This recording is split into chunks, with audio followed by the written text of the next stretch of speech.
In 1984, George Orwell wrote, "It was always the women, and above all the young ones, who were the most bigoted adherents of the party, the swallowers of slogans, the amateur spies and nosers out of unorthodoxy." He wasn't being misogynistic, he was making a psychological observation. In his view, women, particularly in their role as caregivers and moral enforcers, tend to prioritize safety and compassion over risk and freedom. And that instinct, while natural, is easily weaponized by totalitarian systems. When conformity is marketed as compassion and control is rebranded as care, the state taps into the feminine psyche to enforce ideological obedience. Now consider this. Men will do almost anything to attract a mate, so when the state captures women through propaganda, redefining tyranny as empathy and compliance as virtue, men follow. Especially those who can't compete in the traditional dating market. They feminize themselves and trade strength for submission. This is what evolutionary biologists call the sneaky strategy. Low-status males mimicking feminine traits or moral positions in hopes of reproductive access. And while all of this unfolds, families disintegrate. Single motherhood, a top predictor of poverty and social dysfunction, becomes the norm. Children from single-parent homes are far less likely to climb the economic ladder, and who steps in as provider and protector? Not the father, the state.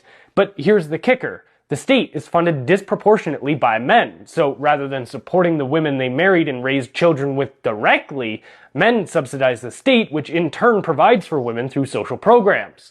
Why? Because women have been propagandized to see every relationship as a power dynamic, except one with the state, which is ironically the centralization of raw power.